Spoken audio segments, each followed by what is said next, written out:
ఇప్పుడు నా ఏజ్ 27, హైదరాబాద్ ఉంటున్నాను. నా ఇన్హాండ్ శాలరీ 40,300. నేను ఉండే 1 BHK కి రెంట్, మెయింటెనెన్స్, ఆఫీస్కి వెళ్ళడానికి పెట్రోల్, గ్రాసరీలు ఇవన్నీ కలుపుకుంటే నెలకి ఈజీగా 25,000 ఖర్చు అవుతుంది నాకు.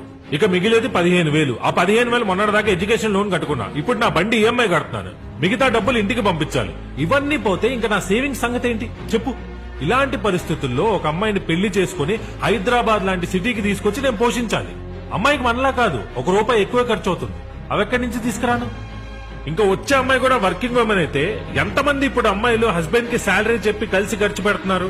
అలాంటి అమ్మాయి రావడమే రేరు. పెళ్లి చూపులకు రా ఒకసారి, ప్యాంటు తడిసిపోతుంది. ఎప్పుడు చూడు మీ అబ్బాయి ఏ కంపెనీ, ప్యాకేజ్ ఎంత అని అడుగుతున్నారు గానీ అమ్మాయి పేరెంట్స్ కి సంపాదించేవాడు కావాలి, అమ్మాయిని హ్యాపీగా చూసుకునేవాడు కాదు. ఎక్కడ దాకా ఎందుకు? మా అమ్మ నాన్న చెల్లి పెళ్ళప్పుడు కూడా అలానే ఆలోచించారు. తప్పులేదు. అందమైన అమ్మాయిలందరూ లవ్ మ్యారేజ్లు చేసుకుంటున్నారు. యావరేజ్ గా ఉన్న వాళ్ళేమో గవర్నమెంట్ జాబులు చూసుకుంటున్నారు. ఇంకా మిగిలిన అమ్మాయిలు డీటెయిల్స్ పంపిస్తున్నారు, ఫోటోలు పంపట్లా. పెద్ద అప్సర్ అసలు. మరి ఈ అమ్మాయి డీటెయిల్స్ పెళ్లి చూపుల వరకు కూడా రానివ్వట్లేదురా. డీటెయిల్స్ కనుక్కొని ఇన్స్టాగ్రామ్ లో, వాట్సాప్ లో మెసేజ్ చేసి వాళ్ళ రిక్వైర్మెంట్స్ మ్యాచ్ అవ్వకపోతే మ్యాచ్ క్యాన్సిల్ అని చెప్తున్నారు. దీంట్లో ట్రాజెడీ ఏంటంటే ఇది హైలైట్. నన్ను రిజెక్ట్ చేసే అమ్మాయి ఎలా ఉంటుందో కూడా నాకు తెలియట్లేదురా. చిన్న బతుకు.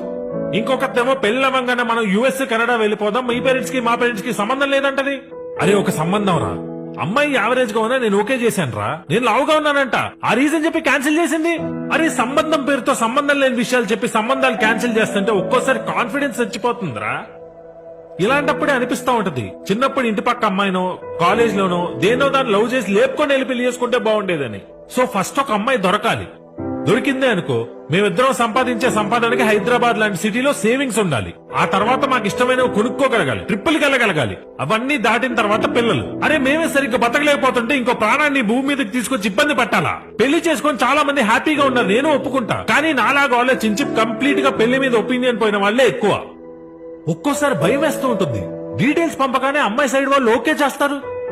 ఆ అమ్మాయి ఎవరినన్నా లవ్ చేసిందా, లేకపోతే ఆ అమ్మాయి లవ్ చేసి లేచిపోతుంటే మనకు కట్టబెడుతున్నారా అర్థం కాదు.